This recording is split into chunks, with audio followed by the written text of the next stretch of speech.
Auto సంఘ సంక్షేమానికి కృషి చేస్తా కేఎన్ఆర్. ఆటో కార్మికుల సంక్షేమానికి తన వంతు సహాయ సహకారాలు ఎప్పుడూ అందిస్తానని భాజపా గాజువాక సమన్వయకర్త కరణం రెడ్డి నరసింగరావు అన్నారు. పాత కర్ణవాణిపాలెం పార్టీ కార్యాలయంలో గాజువాక పారిశ్రామిక ప్రాంత 86 ఆటో సంఘాల ఆధ్వర్యంలో సంఘం 9వ వార్షికోత్సవం సందర్భంగా కేక్ కట్ చేశారు. శుక్రవారం జరిగిన ఈ కార్యక్రమానికి ముఖ్య అతిథి నరసింగరావు పాల్గొని కేక్ కట్ చేసి సంఘ సభ్యులకు 9వ వార్షికోత్సవ శుభాకాంక్షలు తెలిపారు.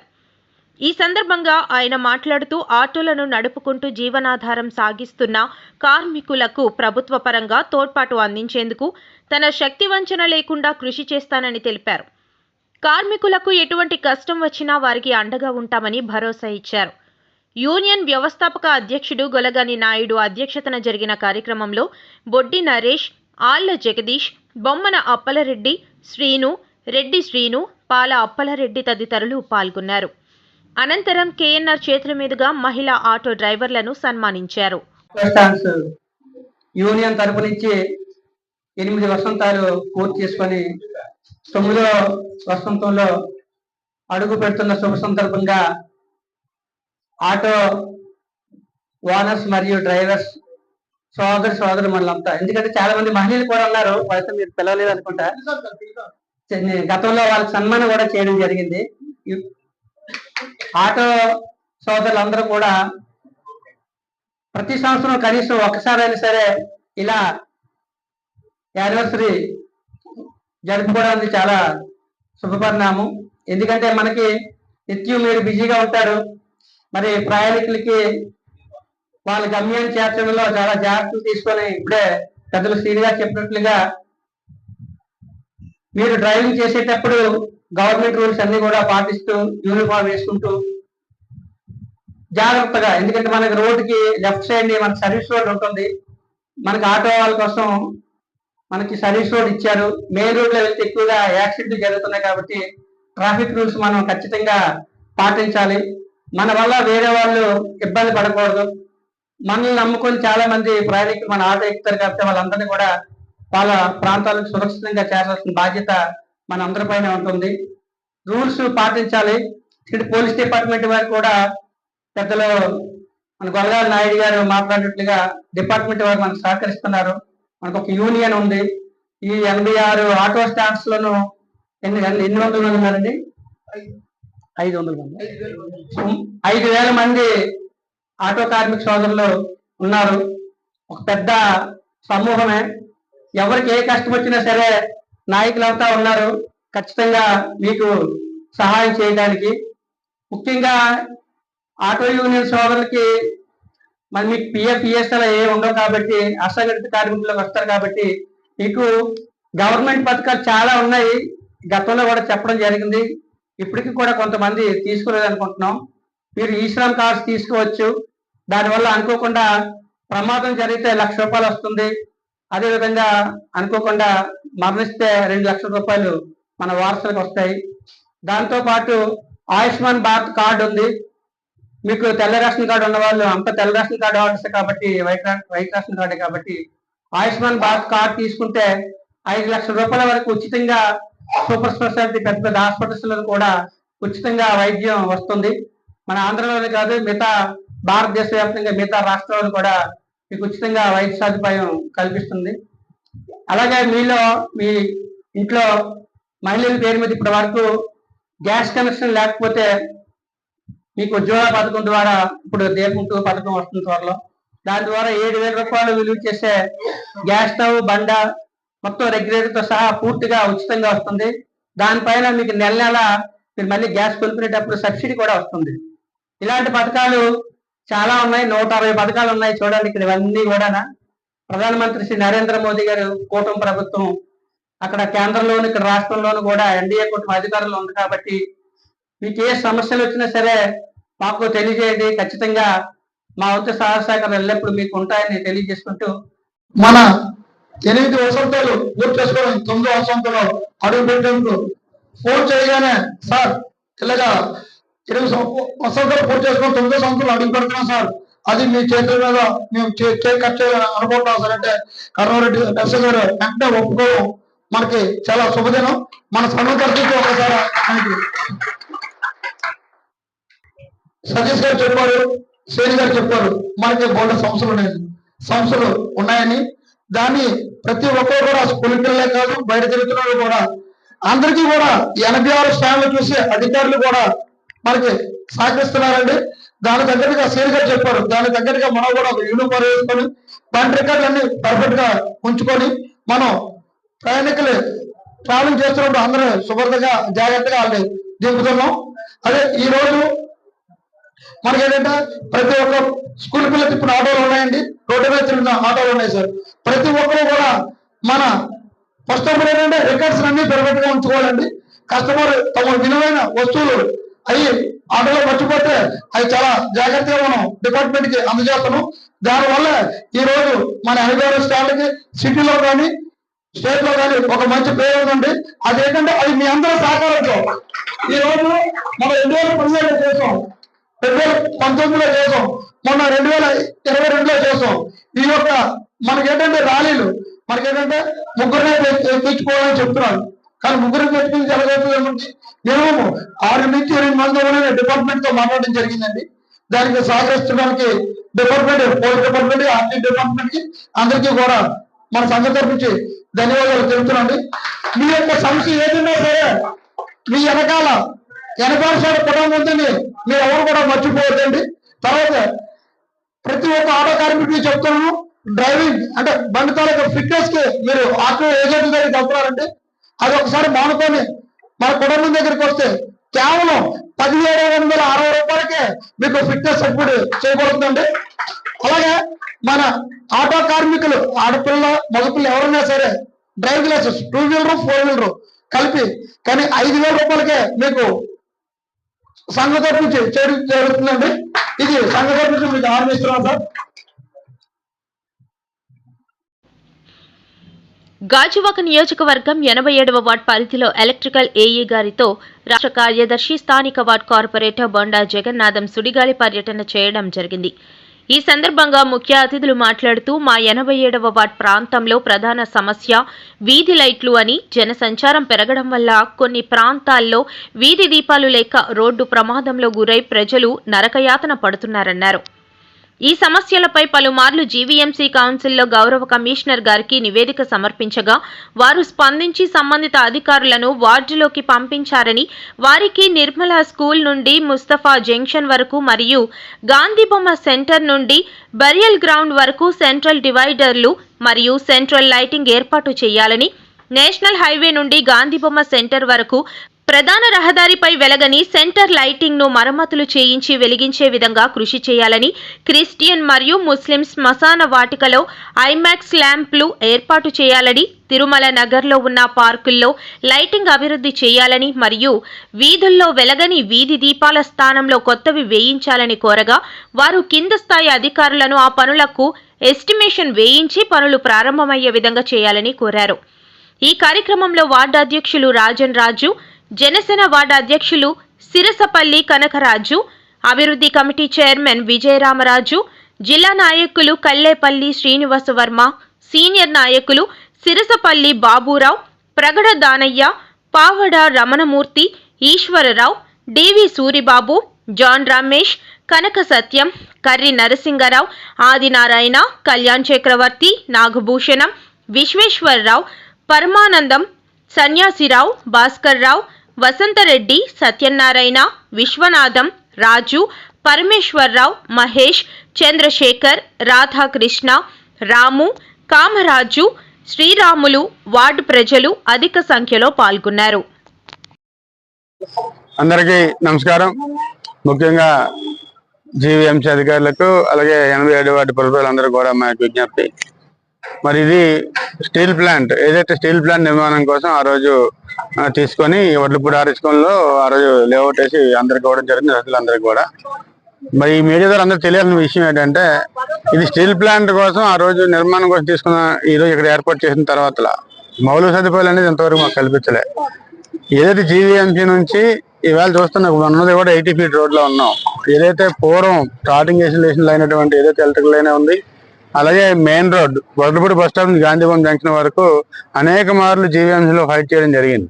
ఇంతవరకు కనీసం 15 ఫైనాన్స్ పెట్టామంటారు, ఇంతవరకు అది ఆచరణలో కూడా లేదు. గతంలో కూడా ఎన్నో ఇబ్బందులు పడ్డా ఇప్పుడు గవర్నమెంట్ వచ్చిన తర్వాత కూడా మళ్ళీ ఒకసారి దేని అధికారులు తీసుకెళ్ళడం జరిగింది. స్థానిక శాసనసభ్యులు రాష్ట్రపతి పల్లశ్రీ గారి దృష్టి కూడా తీసుకెళ్ళడం జరిగింది. తీసుకెళ్ళాక దీన్ని మళ్ళీ 15 ఫైనాన్స్ చేయిస్తామని చెప్పి హామీ ఇవ్వడం జరిగింది. దీంతో పాటు ఏదైతే వడ్లపూడి పెట్రోల్ బంక్ నుండి ముస్తఫా జంక్షన్ వరకు అంటే పాతకోటంపాలెం, మా దౌర్భాగ్యం ఏంటంటే ఊరు పేర్లు తీసి ఏదో జంక్షన్ ఏదో ఇతర రాష్ట్రాల్లో వచ్చిన వాళ్ళు పేరు పెట్టిన దౌర్భాగ్యం తయారు. అందుకని సరిగ్గా మనం వర్కులు చేసుకోవడం వల్ల ఆ ముస్తఫా జంక్షన్ వరకు సెంట్రల్ లైటింగ్, డివైడర్, అలాగే ఏదైతే గాంధీభవన్ జంక్షన్ నుంచి బర్లీ గ్రౌండ్ వరకు సెంట్రల్ లైటింగ్, డివైడర్, అలాగే గాంధీభవన్ జంక్షన్ నుండి గాంధీభవన్ చివరి వీధి వరకు కూడా సెంట్రల్ లైటింగ్, డివైడర్, అలాగే 15 ఫైనాన్స్ లో మెయిన్ రోడ్ వడ్లపూడి బస్సు పెట్టడం జరిగింది. అలాగే ఏదైతే శ్మశాన వాటిక క్రిస్టియన్ శ్మశాన వాటికలో గతంలో వెయిటింగ్ హాల్ కానీ బోర్ కానీ గత గవర్నమెంట్ లైటింగ్ కూడా పెట్టడం జరిగింది. ఎంతవరకు కూడా ఆచరణలోకి రాలే. అది మొన్న ఈ గవర్నమెంట్ లో కలిపితే మళ్ళీ ఇప్పుడు అధికారులను పంపించి మొత్తం ఒకసారి ఎస్టిమేషన్ వేయించమని చెప్పడం జరిగింది. దీంతో పాటు ఇక్కడ ఏదైతే 4.5 ఎకరాల్లో గతంలో తెలుగుదేశం హయాంలో 2 కోట్ల రూపాయలు శాంక్షన్ చేయడం జరిగింది. గవర్నమెంట్ మారడం అలా డిజైల్ అయిపోయి పక్కన పడేయడం జరిగింది. మళ్ళీ ఎప్పుడైతే కూటమి ప్రభుత్వం వచ్చిన తర్వాత గౌరవ శాసనసభ్యులు గారిని కలిసి అడగగానే తక్షణమే మెయిన్ కమిషనర్ తీసుకొచ్చి మొత్తానికి ఇప్పుడు అక్కడ జంగిల్ తీయడం జరుగుతుంది. అలాగే దాన్ని కూడా లైటింగ్ పెట్టమన్నాం, దానికి కూడా అధికారులు ఇప్పుడు పంపించడం జరిగింది.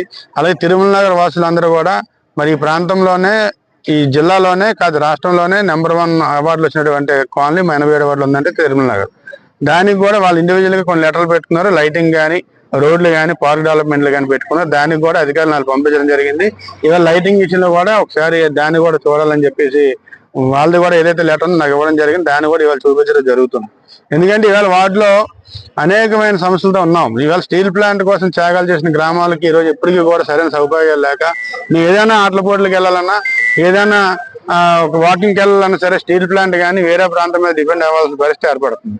అందుకని మాకు మంచి ఆటల స్థలం ఉంది ఇక్కడ 4.5 ఎకరాల్లో. దాన్ని ఒక పెద్ద గ్రౌండ్, ఇండోర్ అండ్ అవుట్డోర్ స్టేడియాలు చేయమని చెప్పి అనేక మార్లు ప్రాధాయపడ్డాం. దానికి కూడా త్వరలోనే మరి పరిష్కారం అవుతుందని చెప్పి కోరుకుంటున్నాం. మరి గత కౌన్సిల్లో నాకు అదృష్టం బాగుండి ఏదైతే ఈ ఎంఎన్ ఎంకే పార్క్ అభివృద్ధి చేసినటువంటి ఏదైతే అవుట్లెట్ మాకు ఇవ్వడం జరిగింది. దాని మీద అనేక ఉద్యమాలు చేయగా సుమారు గతంలో 4 కోట్లు ఇచ్చారు. ఈ మధ్య 10 కోట్ల రూపాయలు మొన్నే ఎజెండాలో పెట్టి శాంక్షన్ చేయడం జరిగింది. ఎందుకంటే వార్డు అభివృద్ధిలో ఏదైనా సరే కీలక పాత్ర పోషించాలి. ఎందుకంటే మా వార్డు ప్రజలందరూ కూడా చాలా పేదలు, చాలా అమాయకులు. ఎందుకంటే ఇవాళ స్టీల్ ప్లాంట్ 100 ఎకరాలు ఇచ్చుకొని ఇవాళ 100 గజాలు తన్నుకుంటున్నాం మేము ఇవాళ. అందుకని దీన్ని అన్ని మార్చి కనీసం ఉన్నంతలోనే సరే మంచి. అల్లూరి జిల్లాలో గ్రామీణ ఉపాధి హామీ పథకం ద్వారా రైతులకు ఫామ్ పాండులు. జీకే వీధి మండలంలో ఫామ్ పాండు పరిశీలించిన ITDA project officer Abhishek. Farm pond మెజర్మెంట్స్లో అవకతవకలు సరిచేయాలని ఏపీఓకి, టెక్నికల్ అసిస్టెంట్కి, ఎంపీడీఓకి, ఇంజనీరింగ్ అధికారికి, గ్రామీణ ఉపాధి హామీ సిబ్బందికి ఆదేశాలు. ఈ సందర్భంగా ఐటీడీఏ ప్రాజెక్ట్ ఆఫీసర్ అభిషేక్ మీడియాతో మాట్లాడారు. ఈ ఫామ్ పాండు రైతులకు ఎంతో ఉపయోగపడుతుందని, కొండవాగుల నుంచి వచ్చే వర్షం నీరును ఈ ఫామ్ పాండ్లో నిల్వ చేసి రైతులకు 10 ఎకరాల వరకు నీరు సరఫరా చేసి రైతుల యొక్క అవసరాలు తీర్చవచ్చని అన్నారు. ఏజెన్సీ 11 మండలాల్లో గ్రామీణ ఉపాధి హామీ పథకం ద్వారా ఫామ్ పాండ్లను ప్రతి మండలంలో జనవరి 1వ తారీఖు కల్లా పూర్తి చేసి రైతుల వ్యవసాయ పంటలకు నీరు సరఫరా అందుబాటులోకి తీసుకొస్తామని ఐటీడీఏ ప్రాజెక్ట్ ఆఫీసర్ అభిషేక్ అన్నారు. మొత్తం 11 మండలాలు, మండలానికి 100 ఫామ్ పాండ్ చొప్పున మొత్తం 1100 ఫామ్ పాండ్ చేయాలని ఒక ఉద్దేశంతో మేము డిసెంబర్ నెలల్లో ఎంజీఎన్ఆర్ఈజీఎస్ ఉపాధి హామీ పథకం కింద దీన్ని జనవరి 1వ తారీఖు లోపల పూర్తి చేసి చూపించాలని ఒక ఉద్దేశంతో పనులు మొదలుపెట్టాము. మొన్నటికే మేము ఆల్రెడీ దాటేసి 1100 ఫామ్ పాండ్ని దాటేశాము. జీకే వీధి మండలంలో మీరు తీసుకుంటే వాళ్ళకి ఇచ్చిన 100 టార్గెట్ని వాళ్ళు ఆల్రెడీ దాటేసి ఆల్మోస్ట్ 110 ఫామ్ పాండ్ల వరకు దగ్గరికి వెళ్ళారు. ఫామ్ పాండ్ని ఫిజికల్ కంప్లీషన్, ఆన్లైన్లో ప్రాజెక్ట్ని క్లోజ్ చేయడం 2 ఉంటాయి. సో ఫిజికల్గా దట్ మీన్స్ మీరు వచ్చి చూస్తే ఇక్కడ ఫామ్ పాండ్స్ కంప్లీట్ అయిపోయి ఇంకా ఒక వారం రోజులోపు దాన్ని పూర్తి స్థాయిలో మేము కంప్లీట్ చేయడం కూడా జరుగుతుంది. ఈ ఫామ్ పాండ్ యొక్క ఒక ఉపయోగం ఏమిటంటే మనకి కొండ నుంచి కిందకు వచ్చే నీరుని ఒక చిన్న చెరువులాగా దాన్ని కాపాడి ఆ చెరువు నుండి కింద పొలాలకి నీరు విడుదల చేసి వాళ్ళకి ఒక సాగు చేయడానికి ఒక అష్యూర్డ్ ఇరిగేషన్ సప్లై లాంటి ఒక సిస్టమే ఫామ్ పాండ్ అనేది. ఇది చాలా సక్సెస్ఫుల్. మేము హుకుంపేట మండలాల్లో కొన్ని చోట్ల చూసాము.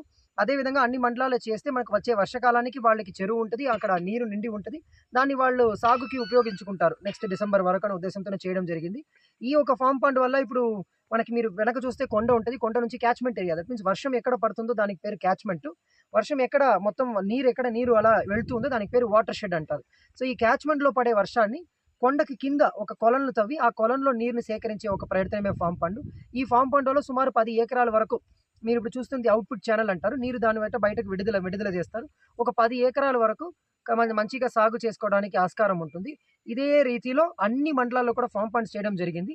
ఎంత వర్షం పడుతుంది, ఎక్కడి నుంచి నీరు వస్తున్నాయి, ఎంతవరకు నీరు వస్తుంది అని ఒక అంచనా వేసుకొని 15x15 అడుగుల కొలన, లేకపోతే 10x10 అడుగుల, లేకపోతే 5x5 అని మాకు కొన్ని టైప్ ఫిక్స్డ్ సైజులు ఉన్నాయి.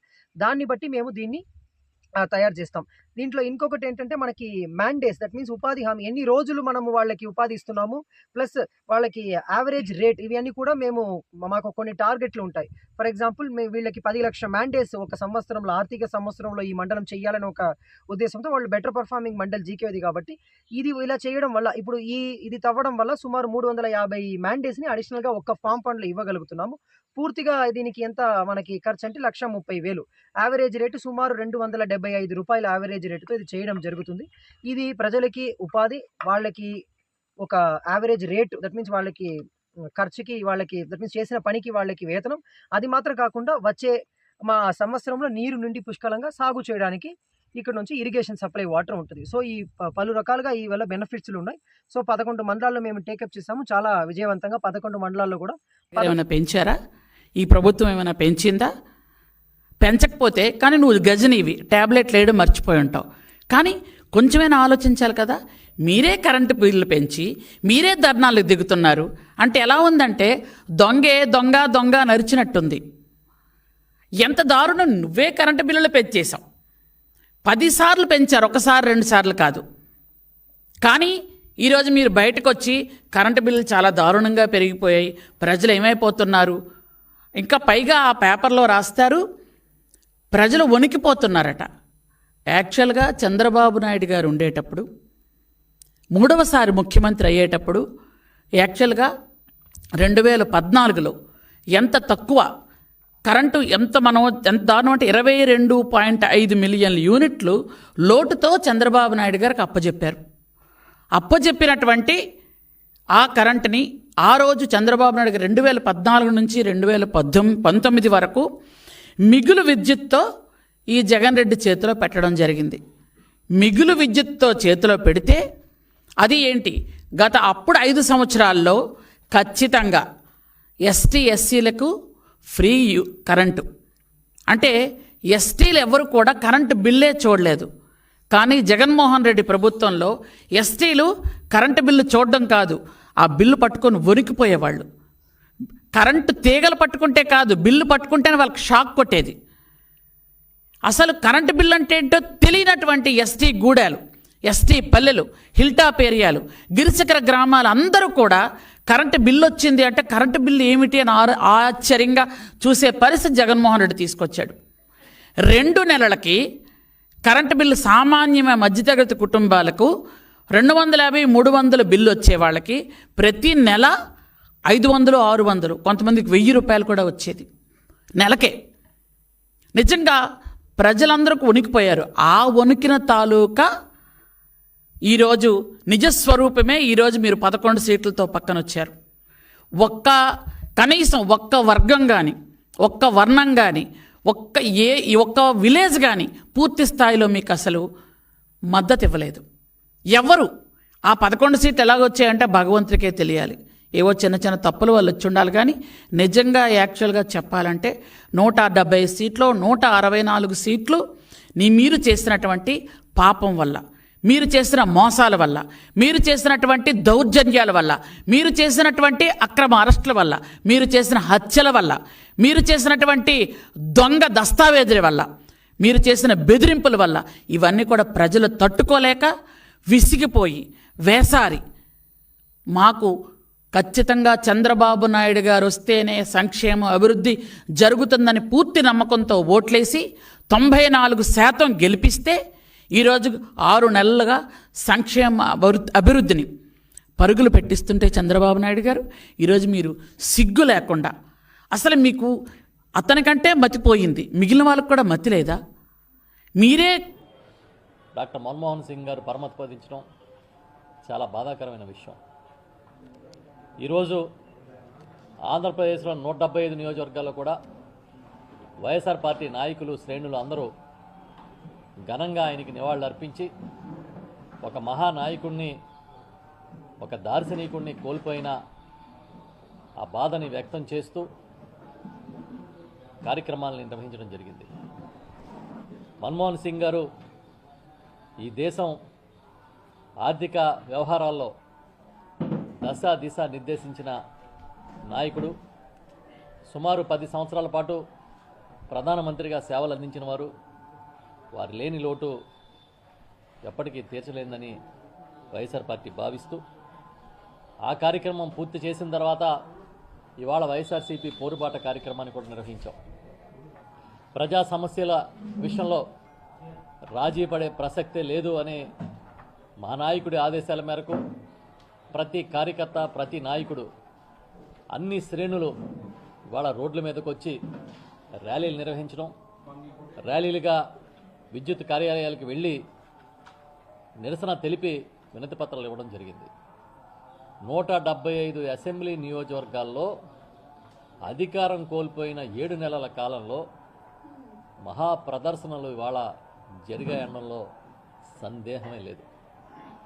దీన్ని బట్టి మీకు అర్థమైంది ఏంటంటే ఈ రాష్ట్ర ప్రభుత్వం, చంద్రబాబు నాయుడు గారి నాయకత్వంలో ఉన్న ప్రభుత్వం ఎంత ప్రజా ఆగ్రహాన్ని చవిచూస్తుందో అర్థమవుతుంది. చెప్పింది ఒక్కటి కూడా నెరవేర్చకుండా అన్ని అబద్ధాలు, అన్ని అభూత కల్పనలు, ఈ ఎన్నికల్లో గట్టెక్కితే చాలన్నట్టుగా చంద్రబాబు నాయుడు గారు చేసిన హామీలు గాలిలో కొదిలేసి ఈ రోజున కేవలం తమ స్వప్రయోజనాల కోసం ఎజెండాని రూపొందించుకుని ముందుకెళ్తున్న విషయం ప్రజలు గమనించారని చెప్తున్నాం. ప్రధానంగా మనం కరెంటు ముట్టుకుంటే షాక్ కొడుతుంది. కానీ 2024 ఎన్నికల్లో ప్రజలు చంద్రబాబును ముట్టుకున్నారు, చాలా గట్టిగా షాక్ కొట్టింది. ఒక్కసారి కాదు, ఆయన ప్రతిరోజు షాక్ ఇస్తూనే ఉన్నాడు గత 7 నెలల కాలంగా. ఏ స్థాయికి షాకులు తగులుతున్నాయంటే